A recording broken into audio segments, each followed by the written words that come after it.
ඔබ සියලු දෙනාටම සුබ දවසක්. කැලණිය විශ්වවිද්‍යාලය, යුනිවර්සිටි කොලෙජ් ලන්ඩන් සහ ඩිග්‍රී ප්ලස් ආයතන හා එක්ව සයමසක් පුරාවට O-level විභාගයට මුහුණ දීමට සිටින සිසුන් සඳහා සිදු කළ කැපැසිටි බිල්ඩින් ප්‍රෝග්‍රෑම් එකේදී දරුවන්ගේ ඉගෙනුම් ගැටලු පිළිබඳ පර්යේෂක, මනෝවිද්‍යා උපදේශක සහ මනෝවිද්‍යා චිකිත්සක, දේශක හා ලේඛකවරයෙක් වන ඩොක්ටර් ප්‍රියන්ත නවරත්න මහතාගේ හරවත් දේශනයක් අප ළමයින්ට ලබා දුන්නා. ඒ දේශනයෙන් කොටසක් ඔබටත් ගැනීමටයි අපේ මේ සූදානම. ඔයාලා පාඩම් කරද්දී දැන් පාඩම් කරන මේසෙ තියෙනවා පුටුවක් තියාගෙන පොත මේසෙ උඩ තියාගෙන පාඩම් කරනවා. ටිකක් වෙලා පාඩම් කර කර ඉන්නකොට ඔයාලට හිතෙනවා මෙතන මෙහෙම පාඩම් කරනවට වැඩිය හොඳට මේක පාඩම් කරන්න පුළුවන් කොහාට ගියොත් කියලා.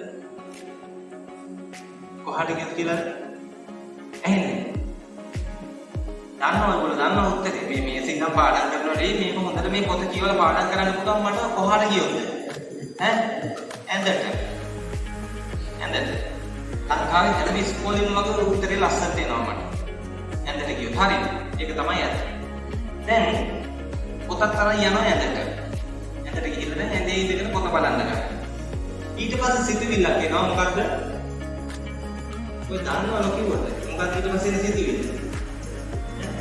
දැන් මේක බලන්න බෑ. දැන් නිදිය ගන්න.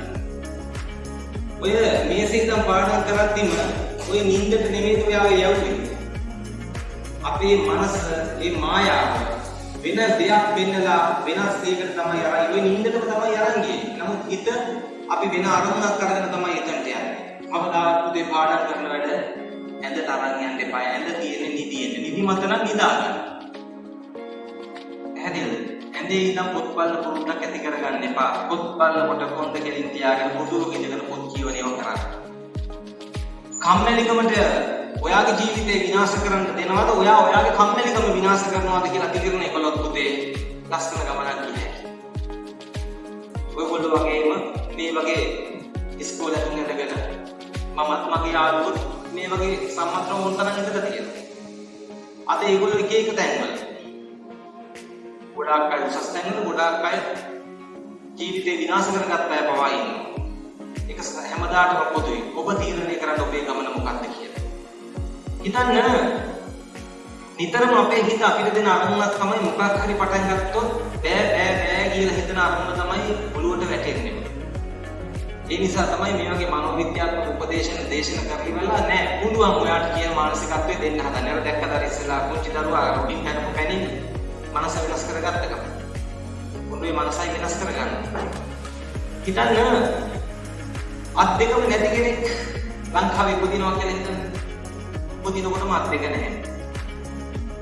මේ පුද්ගලයා අම්මා තාත්තගෙන් පුංචි කාලේ උදව් කරන අම්මා තාත්තත් මිය ගියාට පස්සේ නෑද හිතේ මිතුරු නැහැ උදව් කරන්න කන්න මොන්න දෙන්න. එයා තනි වෙනවා. මෙයාට කැමදීම හොයාගන්න මුදලක් උපේ ගන්න වෙනවා. අත් දෙකම නැති කෙනෙක්. මෙයාට සාමාන්‍යයෙන් මොකද්ද කරන්න වෙන්නේ? ඔයගොල්ලෝ දැකලා නැතිනේ හිමයිනේ. මොකද්ද කරන්නේ? උත්තර දෙන්න වැඩි වෙලා ගන්න නැතුව සීමා සහිතයි කාලේ. සාමාන්‍ය මොකද අත් දෙකක්ම නැති කෙනෙක් කීයක් හරි හොයාගන්න මොනවද කරනවද අපි දැකලා තියෙන්නේ? ඊගා කරනවා දැකලා තියෙන්නේ. හරි. අනේ මට මොකුත් කරගන්න විදිහක් නැහැ. මට උදව් කරන්න කියලා ඊගා කරනවා අපි දැකලා තියෙන්නේ. ඇමරිකාවේ එක්තරා ප්‍රාන්තයක උපදිනවා කාන්තාවක්. ඇයගේ නම ජෙසිකා කොක්ස්. ඇය ගැන අහලා තියෙනවද? අහලා තියෙන දරුවෝ ඉන්නවනම් අත උස්සන්න බලන්න. කවුරුත් අහලා නැහැ. ජෙසිකා කොක්ස් ඇයගේ නම. උපදිනකොටම පුතේ අත් දෙක නැහැ. මේ පුංචි දැරිය මොන්ටිසෝරි යද්දී පෙර පාසලේ ගුරුතුමිය කර මේ විවිධ ප්‍රසංග තියෙනවනේ අන්තිමට. ඒකෙදි අහනවා අනේ ටීචර් අනිත් ළමයි වේදිකාවේ නටනකොට මම ඒ ළමයින්ට වැහිලා පිටිපස්සට වෙලාවත් නටන්නද කියලා අහනවා. ඇයි එහෙම අහන්නේ? මොකද හේතුව? අත් දෙක නැහැනේ පුතේ. එතකොට නටනකොට කෙනෙක්ගේ ලස්සනක් නැහැ. ඒ නිසා මේ බැරියට බයයි මේ අවස්ථාව නැති වෙයි කියලා මෙයා පුංචි අහිංසක ඉල්ලීමක් කරනවා ටීචර්. අනිත් ළමයි වේදිකාවේ ඉස්සරහ නටනකොට මම ඒ අයට වැහිලා පිටිපස්සට වෙලාවක් නටන්නද කියලා. ටීචර් කියනවා නෑ පුතේ ඔයා නටන්නේ පිටිපස්සට ලා නෙමෙයි ඔයා නටන්නේ අනිත් අය සේරට ඉස්සරහට. අnder මැනවෙන්න ගිය මානසිකත්වයක් පුබුදෝලා ගන්නවා ඒ බුදුතුමිය. ඒ දැඩි එක මේ මානසික වශයෙන් කොච්චර ඒ බුදුතුමිය සම්නත්තර දාලා ජීවත් වුණේ ජෙසිකා බොක්ස් කියන කාන්තාව අවසානයේ ලෝකේ බලපත්‍ර සහිත අත් දෙකම නැති එකම ගුවන් නියමුවරිය ජෙසිකා බොක්ස්. ගුවන් යානේ පදවන්නේ කකුල් දෙකකින්. අතපය සේරම තියෙන කෙනෙකුට ලේසිද ගුවන් නියමුවරියක් වෙනවා කියන්නේ. පැහැදිලිද? කකුල් දෙකෙන් ගුවන් යානේ පදවන්නේ. පුතේ එහෙනම් මොකද්ද ශාරීරියේ තියෙන ශක්තියට වැඩිය වඩා වැදගත් වෙන්නේ මානසික ශක්තිය. මනස සුවපත් කරගත්තොත්, මනස සම්නද්ධ කරගත්තොත් පුතේ මේ ලෝකේ කරන්න බැරි දෙයක් නැහැ. ජෙසිකා බොක්ස් කියන කාන්තාව අඩි 10 ගණනකට ගුවන් යානා පදවනවා. මම බන්ධනාගාරයේ තරුණ දරුවන්ට ජෙසිකා බොක්ස් වීඩියෝ පෙන්නකොට අඬනවා සමහර දරුවෝ. ඇඳින්න නැතුව තියෙයිද? අතපය තියෙන පිරිමි වෙලා මත්ද්‍රව්‍ය පාවිච්චි කරලා සිරගත් වෙලා සිර කුඩිය ඇතුලේ ඉන්නකොට අත් දෙක නැති කාන්තාවක් අඩි 10 ගණනකට ගුවන් යානයක් කකුල් දෙකෙන් පදවනකොට ඇඳින්න නැතුව තියෙයිද? ජෙසිකා බොක්ස්ගේ ජීවිත කතාව කියලා මේ රටේ ගොඩාක් දරුවන්ගේ මනස මම වෙනස් කරලා තියෙනවා. එක දරුවෙක් විභාග භීතියෙන් පෙළුණා මාස ගාණක් තිස්සේ. කිසිම ප්‍රතිකාරයකින් සනීප කරගන්න බැරි වෙච්ච ඒ දරුවාගේ විභාග භීතිය මම අයින් කරේ ජෙසිකා බොක්ස්ගේ ජීවිත කතාව පාවිච්චි කරලා. ඔයාලට පුළුවන් මානසිකව ඔයාගේ යාළුවෙක් ඉදවතෙක් මානසිකව වැටලා ඉන්නකොට මේ ජෙසිකා බොක්ස්ගේ ජීවිත කතාව කතා කරන්න යාට. මනස පල්ලෙහාට වැටෙන මනසක් මොහොතකින් උඩට ගන්න පුළුවන්. ජෙසිකා බොක්ස් කියන්නේ ටයිකොන්ඩෝ කියන සටන් කලාවේ ශූරියක්. ඇය මනෝවිද්‍යා දේශන වලට යනවා. පියානෝ වාදනය කරන ලස්සනට කකුල් දෙකකින්. අර ඇස්වලට ඒගොල්ලෝ ලේන්ස් දා ගන්නවා, කාච දා ගන්නවා කකුල් දෙකකින්. ජෙසිකා බොක්ස් ගැන පොඩ්ඩක් බලමුද වීඩියෝ එක.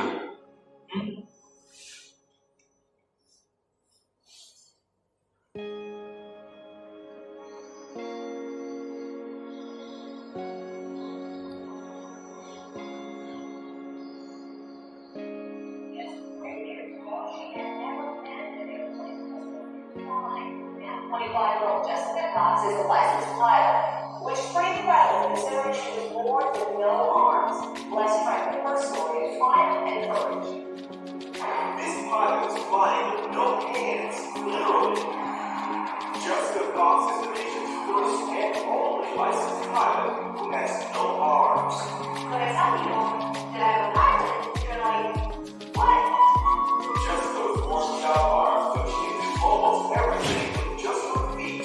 From putting in her contacts to texting her friends on her cell phone, even playing the piano.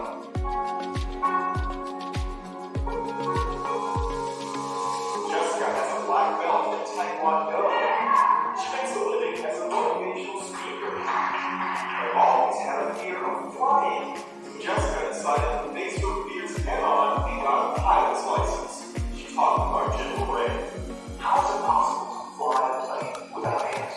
You know, it's hard for me to believe when I'm talking about it. You just do it. Jessica invited us out for a spin high above the Arizona desert. Her lucky flying shirt reads, football, no hands. She showed us how she controls her plane. And I would have my right foot right here in the yoke, and my left foot here on the throttle, and with my big toe, push off, push it off switch. Do you know perfectly safe? I think yes. Is there any issue with safety at all? We don't stop after 1 hour, it's like that in a car for an hour or so. Our cameras were mounted inside the small plane to see Jessica in action. Once as she takes off, Jessica uses her left foot to control the throttle. Then her right foot pulls out the wheel as she lifts off. It looks scary, but she doesn't like to throw. And watch, after she makes a picture-perfect landing, she stretches her leg and opens the cockpit windows. How to fly?